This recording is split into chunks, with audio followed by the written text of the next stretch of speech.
بسم اللہ الرحمن الرحیم یا ایہا الذین آمنوا اے ایمان والو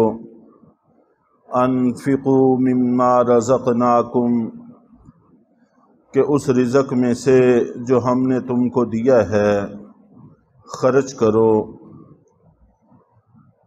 من قبل ان یأتی یوم لا بیع فیہ ولا خلۃ ولا شفاعہ۔ اللہ رب العزت نے جو ہم مسلمانوں کو رزق عطا فرمایا ہے اس میں سے خرچ کرنے کا حکم دیا ہے۔ چنانچہ حضرت ابو ذر غفاری رضی اللہ تعالی عنہ نقل کرتے ہیں کہ ایک مرتبہ رات کے وقت چاند خوب روشن تھا تو میں نے دیکھا کہ اللہ کے نبی صلی اللہ علیہ وسلم تنہا باہر کی طرف جا رہے ہیں، مدینہ منورہ سے باہر کی طرف جا رہے ہیں۔ تو میرا جی چاہا کہ میں بھی آپ صلی اللہ علیہ وسلم کے ساتھ جاؤں، لیکن ساتھ ہی یہ خیال ہوا کہ عین ممکن ہے کہ اس وقت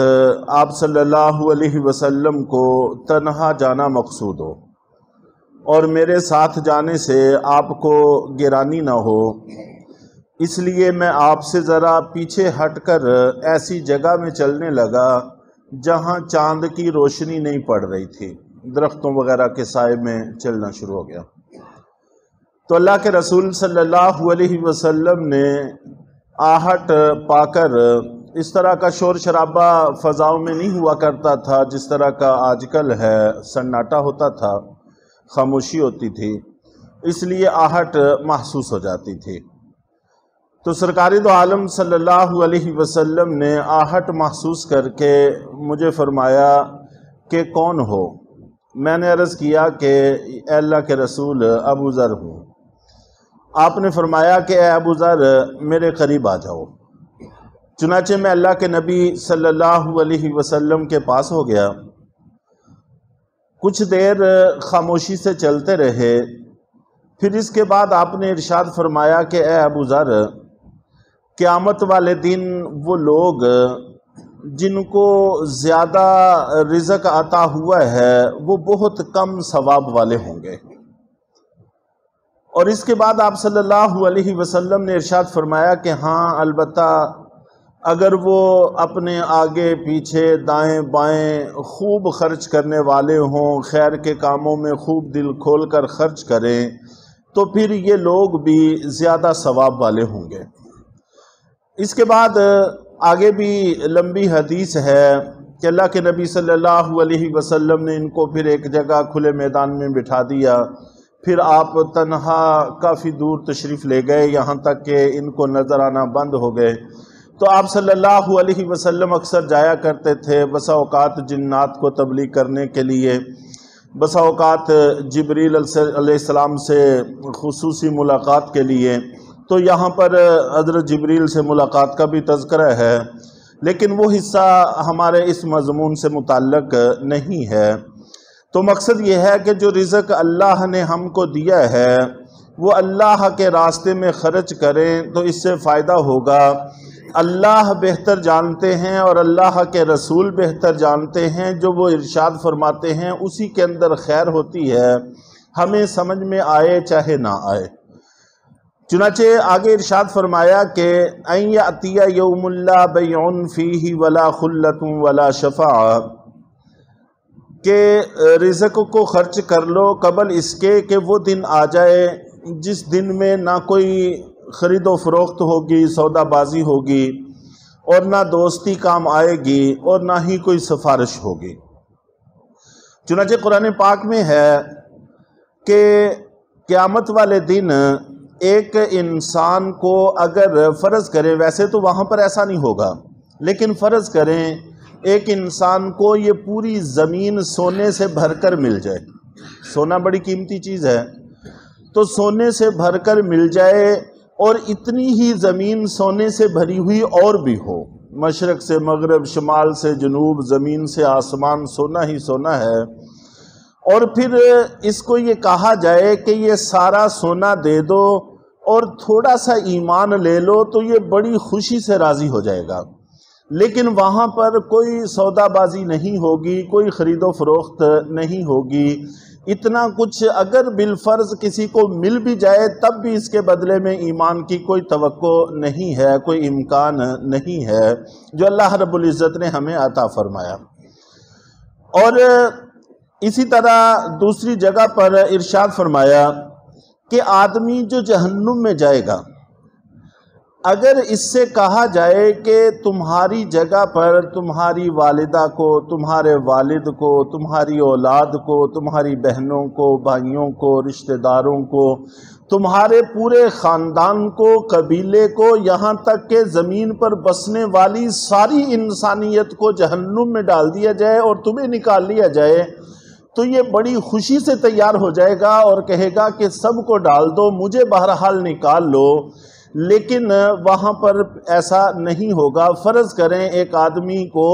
اپنی جگہ جلنے کے لیے پورا خاندان میسر بھی آ جائے تب بھی ایسا نہیں ہوگا، اور اول تو وہاں میسر آئے گا ہی نہیں۔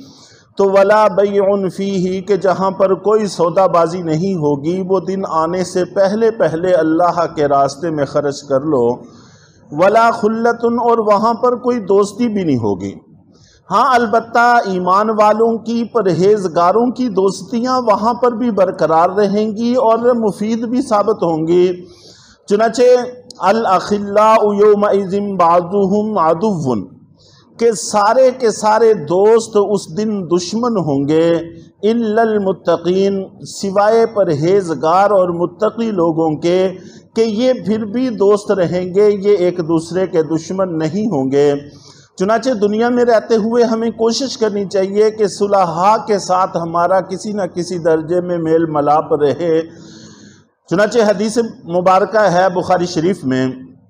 کہ قیامت والے دن اللہ رب العزت ایک مجرم کے بارے میں جہنم میں ڈالنے کا فیصلہ کر دیں گے، اور اس کو جہنم کی طرف لے جایا جا رہا ہوگا، تو کچھ لوگ آ جائیں گے جو اس کے ساتھ نماز پڑھتے تھے، اس کے ساتھ روزے رکھتے تھے، وہ کہیں گے کہ اے اللہ یہ تو ہمارا ساتھی ہے، ہمارا نمازوں کا ساتھی ہے، ہمارا روزے کا ساتھی ہے، تو اس کو جہنم میں نہ ڈالیں۔ تو اللہ تعالیٰ فرمائیں گے کہ اس کے چونکہ گناہ زیادہ ہیں، نیکیاں کم ہیں، اس لیے اس کو جہنم میں ڈالا جائے گا۔ چنانچہ اس کو جہنم میں ڈال دیا جائے گا۔ لیکن یہ لوگ، اور ان کو یہ کہا جائے گا کہ تم جنت میں چلے جاؤ، یہ تمہارا دوست سزا بھگتنے کے بعد جہنم سے نکل کر جنت میں آ جائے گا، وہاں پر آ کر تم سے مل لے گا۔ لیکن یہ مسلسل آہوزاری کرتے رہیں گے، منت سماجت اور سفارش کرتے رہیں گے کہ اے اللہ وہ ہمارے ساتھ نمازیں پڑھتا تھا، وہ ہمارے ساتھ روزے رکھتا تھا۔ اس سے جماعت کی نماز کی اہمیت بھی سمجھ میں آتی ہے کہ ہم جب دوسروں کے ساتھ نماز مل کر پڑھتے ہیں کہ اس کا قیامت والے دن بھی فائدہ ہوگا، ثواب تو زیادہ ملتا ہی ہے، لیکن اس کے ساتھ ساتھ یہ کتنے بڑے اجر کی چیز ہے۔ چنانچہ اللہ رب العزت ان کی سفارش کو قبول کر لیں گے اور ان کو کہیں گے کہ تم لوگ دوزخ میں چلے جاؤ، اور تمہارے لیے اتنا حصہ دوزخ کا جنت میں بدل دیا جائے گا، اور وہاں پر جا کر اپنے ساتھی کو بازو سے پکڑ کر نکال لاؤ اور جنت میں لے جاؤ۔ جہنم میں جاؤ گے تو جہنم تمہارے لیے اتنا حصہ جہنم نہیں رہے گی، اتنے وقت کے لیے اتنا حصہ تمہارے لیے جنت بنا دیا جائے گا، تمہیں وہاں پر کوئی تکلیف نہیں ہوگی۔ چنانچہ یہ جائیں گے اور اپنے ساتھی کو اس کا ہاتھ پکڑ کر وہاں سے نکال کر لے آئیں گے اور جنت میں لے جائیں گے۔ تو اس سے معلوم ہوا کہ تقوی والے، پرہیزگار اور نیک لوگ، مسلمان، ان کی دوستیاں بھی کام آئیں گی جو دین کی بنیاد پر ہوں گی۔ ہاں البتہ دنیا کی بنیاد پر جو چیزیں ہیں وہ وہاں پر کام نہیں آئیں گی۔ چنانچہ جس وقت یہ بھی ہے کہ فَإِذَا نُفِخَ فِي الصُّورِ فَلَا أَنْسَابَ بَيْنَهُمْ يَوْمَئِذٍ وَلَا يَتَسَاءَلُونَ، کہ جس وقت سور پھونکا جائے گا تو سارے نسب ختم ہو جائیں گے، سارے عہدے ختم ہو جائیں گے، ساری چیزیں ختم ہو جائیں گی، اور کوئی کسی کا پرسان حال نہیں ہوگا۔ دنیا میں ہماری پہچان کے لیے اللہ تعالیٰ نے خاندان بنائے ہیں، بہت سارا کچھ بنایا ہے، ہمارے تعلقات ہیں، تو سب کچھ ختم ہو جائے گا۔ تو ہاں البتہ اس موقع پر بھی اور آخرت میں بھی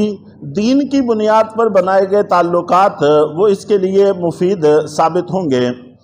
تو ولا بیع فیہ ولا خلۃ، کہ نہ تو وہاں پر کوئی سودا بازی ہوگی اور نہ ہی کوئی دوستی کام آئے گی، ولا شفاعت، اور نہ ہی کوئی سفارش ہوگی۔ اور سفارش کا تعلق بھی کافروں کے ساتھ ہے، جیسا کہ قرآن پاک میں جگہ جگہ پر آتا رہتا ہے، اور یہاں پر بھی یہ کہا گیا ہے کہ والکافرون هم الظالمون، کہ اصل میں ظالم لوگ تو وہ ہیں جنہوں نے کفر اختیار کر لیا ہے، جو کفر اپنا چکے ہیں، یہ لوگ ظالم ہیں، ان کے لیے کوئی سفارش، کوئی دوستی، کوئی سودا بازی نہیں ہوگی۔ البتہ اللہ کے حکم سے ایمان والوں کو بہرحال یہ چیزیں فائدہ دیں گی۔ عطا ابن دینار کہتے ہیں کہ یہ بھی اللہ کا بڑا فضل ہے کہ اللہ تعالیٰ نے یہ فرمایا ہے کہ ظالم لوگ وہ ہیں جنہوں نے کفر کو اختیار کیا ہوا ہے، یعنی کافر لوگ ظالم ہیں، کافر لوگ ظالم ہیں۔ یہ نہیں فرمایا کہ ظالم لوگ کافر ہیں۔